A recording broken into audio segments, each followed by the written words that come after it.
जय सिया राम गुरुजी। मैंने आपसे दीक्षा ली थी अभी हाल ही में, और मेरा ये हाल ही में आज ही ली क्या? जी नहीं, थोड़े दिन हो गए, पर मैं बहुत हनुमान जी की पूजा प्रार्थना करती हूँ। उनका एक मंत्र भी पहले मुझे प्राप्त हुआ था, पर प्रभु मैं ये जानना चाहती हूँ कि हम हवन कैसे कर सकते हैं या किसी साधना को आगे कैसे बढ़ा सकते हैं प्रभु। जो मंत्र आपको प्राप्त हुआ है उसी मंत्र की कलयुग में 1.25 लाख जप करने का विधान है। 1.25 लाख जप करने से अमुक जो भी मंत्र होता है वो सिद्ध हो जाता है। जी, वो कोई 1.25 लाख हम गैप्स में करें या एक बैठक गैप्स में ही अपनी शारीरिक सामर्थ्यता अनुसार, पर संकल्प लेना अनिवार्य है। अच्छा, फिर हो जाने के बाद उसका दशांश हवन करना होता है। वो मुझे विधि तो ज्ञात नहीं है, तो वो गाइडेंस कैसे मिलेगा। सुनो, 10वां भाग का मतलब होता है 1.25 लाख का 10वां भाग लगाइए 25,000। 25,000 का हवन। हवन करने का है तिल, जवा, चावल, घी, शक्कर, हवन सामग्री मिश्रित करके, गाय का घी हो, किसी भी देवालय अथवा अपने पूजा स्थल पर हवन कुंड रख करके, लकड़ियों की व्यवस्था करके, दीपक जलाकर, संकल्प लेकर के, गुरुदेव का ध्यान, गणेश जी का ध्यान, आराध्य का ध्यान करके, सन्मुख में चित्र रख करके, प्रणाम आदि वंदन अर्चन पूजन करने के बाद में, पुष्प आदि चढ़ाने के बाद में, हवन अमुक मंत्र जिसका संकल्प लिया है उसी मंत्र का हवन प्रारंभ कर दिया जाए। वो हवन की पूर्णाहुति में नारियल श्रीफल चढ़ा दिया जाए। किसी अगर ऐसी परिस्थिति आपकी नहीं है तो किसी वैदिक आचार्य ब्राह्मण की सहायता ले ली जाए। इसके बाद में ब्राह्मण भोज करा दिया जाए तो अमुक मंत्र की अनुष्ठान साधना पूर्ण हो जाती है। और गुरुजी वो मंत्र बोलते बोलते स्वाहा बोलना पड़ता है, तो ऐसे मान लीजिए गुरु जो मंत्र आपने किया वो ओम नमः शिवाय है, तो पहले 1.25 लाख जप करो ओम नमः शिवाय, ओम नमः शिवाय, ओम नमः शिवाय। एक माला में 108 बार होते हैं, एक माला में इतने, इसका 1.25 लाख जोड़ गुणा कर दो, फिर उसका 10वां भाग 25,000, 25,000 बार करना है तो फिर उतनी बार आपको हवन करना है। हवन कैसे करना है? ओम नमः शिवाय नमः स्वाहा, या गुरु मंत्र है तो गुरु मंत्र में भी लास्ट में नमा लगाना है। जैसे हनुमान जी का मंत्र है ओम हम हनुमते नमः स्वाहा, ओम बम वायुपुत्राय नमः स्वाहा। आपका चरणामृत कैसे प्राप्त हो सकता है? अरे ठाकुर जी का लो, हमें काय को नरक में प्रभु आप गुरु हैं हमारे। ठीक है, प्रणाम ही ठीक है। किसी भी सेवादार के चक्कर में ना पड़े, शॉर्टकट की जरूरत नहीं है, क्योंकि हम किसी की सुनते नहीं हैं बालाजी के अलावा, किसी के सपोर्ट की जरूरत नहीं है। और बागेश्वर धाम से जुड़ने के पहले 3 चीजें गांठ बांध लो। पूछो क्या? नंबर 1 पैसा। आप कितने अमीर आदमी हो, ईश्वर करे तुम कुबेर के बाप बन जाओ, कुबेर के बाप। पर आप सोचो कि हम 2-4 लाख 2-4 करोड़ गुरुजी को दान देंगे, या हम अमीर आदमी हैं तो गुरुजी हमें डायरेक्ट मिल रहे हैं तो ठटरी भराओ। हमने बुलाओ ना कहाओ। पहला पैसा, दूसरा पद। आप कितने बड़े पद पर बैठे, कौन से का हो, ईश्वर करे तुम इंद्र के कक्का बन जाओ, इंद्र के अंकल बन जाओ। पर आप सोचो कि हमारा वीआईपी प्रोटोकॉल है, या हम बहुत वीआईपी हैं, या हम इस पद पर बैठे हैं, गुरुजी हमें डायरेक्ट मिल लेंगे तो 2 बेर ठटरी भराओ। ना हमने बुलावा ना हम मिलने वाले आए। अगर भक्त बनकर आओगे, सेवादार बनकर आओगे तो एक बार नहीं 50 बार मिलेंगे, और 1 घंटा नहीं 10 घंटा देंगे आपको, और जिंदगी देंगे। लेकिन अगर आप पैसा या पद का घमंड दिखा के आए तो ठटरी भराओ। ना तो हमें दान चाहिए, ना हमें तुम्हारा काम चाहिए, ना नाम चाहिए, ना तुमसे प्रमाण पत्र चाहिए। आज तुम हमारे पास आए, हम नहीं मिले, कल हम तुम्हारे पास आए तो तुम मत मिलना, हिसाब बराबर।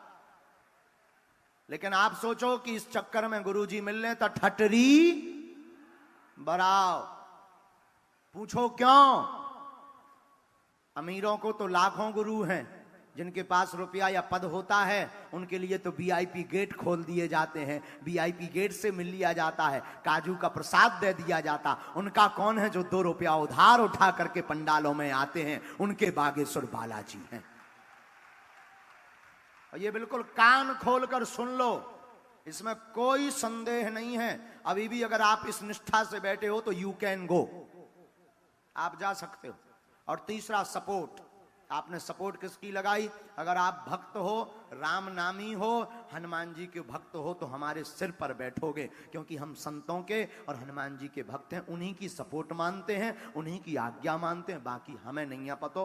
बाहर में गो, तुम कहोगे हम अपनी भागवत उठाएंगे, चल देंगे, आपको ज्यादा लगेगा कि नहीं गुरुजी अगर ऐसा नहीं करोगे तो फिर ऐसा होगा, तो ठटरी भराओ, हमने कौन रजिस्ट्रेशन करवा लाओ, तुम्हारे बाप के ठेकेदार नहीं हमने अपनी भागवत माता उठाई और बागेश्वर धाम पहुंच गए, वहां पर जो दीनहीन आ रहे हम उनकी सेवा कर दी। भाड़ में हाँ, हमें तो सेवा करनी है, चाहे जहां कर लेगी, यहां नहीं मिलेगी, चाहे जहां कर लेंगे, लेकिन किसी के प्रभाव में नहीं करेंगे, क्योंकि हनुमान जी ना तो बिकते हैं ना हनुमान जी झुकते हैं, हनुमान जी तो राम नाम में नचते हैं।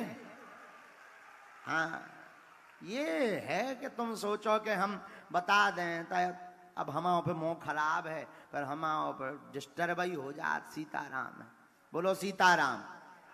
इसलिए सावधानी पूर्वक आना बागेश्वर धाम, वरना आना नहीं, बहुत दरबार है, जाओ, यू कैन गो, हमने कौन तुम्हें पीरे चावल दे, पर बागेश्वर बागेश्वर है, ये ध्यान रखना। ऐसा कोई नहीं है जो यहां आया हो और खाली हाथ गया हो। सम्मान करना चाहिए, पर आचार्य भी सम्माननीय होना चाहिए, पर आचार्य भी कैसा होना चाहिए? सम्माननीय होना चाहिए। वो अपनी गरिमा बना के रखे। अब वो भी गरिमा बना के ना रखे कि हम पुजारी हैं, कई बार भगवान के पास रहने वालों को ज्यादा घमंड होता है। हमारे जितने चेले हैं उन्हें हमसे ज्यादा, हाँ, तो कई बार हमारे चेले खुद ही पीठाधीश्वर बन जाते हैं। तो पुजारी और आचार्य विनम्र बन करके भगवान की सेवा करेगा तो कोई भी उनका अपमान नहीं करेगा, और जो अपमान करेगा भगवान उसको नहीं छोड़ेगा। तीसरा प्रश्न हम ठीक से आपका सुन नहीं पाए, बड़ा लंबा था, तो तीसरा प्रश्न हम आपका सुन नहीं पाए, पर आपने जो भी बात बोली ठीक बोली, उसमें कोई संदेह नहीं। एक प्रश्न और आपने किया, वशीकरण करके ले जाते हैं, हैं? जी गुरु आते हैं सुंदर स्त्रियों को देखकर वशीकरण करके ले जाते हैं। इसमें भी हम यही कहना चाहेंगे कि वशीकरण इतने लोगों के पास नहीं है जितना आप समझ रही हैं। वो भी वही है, आकर्षण का खेल है। कोई महिला बहन बेटी के ऊपर कोई कितने भी डोरे डाले, अखियां लड़ाए, अगर उस तरफ से कोई बहन जी सैंडल दिखा दें तो कैसा भी वशीकरण जानता हो, नानी याद आ जाएगी।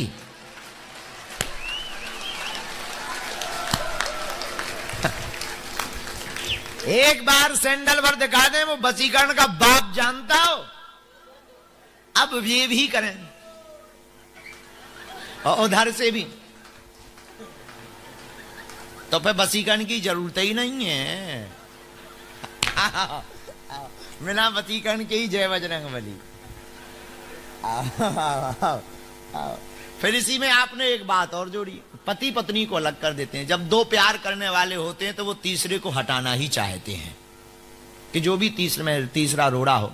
पर हम आपको यही कहेंगे, गुरु, पुजारी, पंडित, कथा व्यास, हम आप लोगों को इनको नहीं पकड़ना, इनकी वाणी में कहे गए वक्तव्य को पकड़ना है।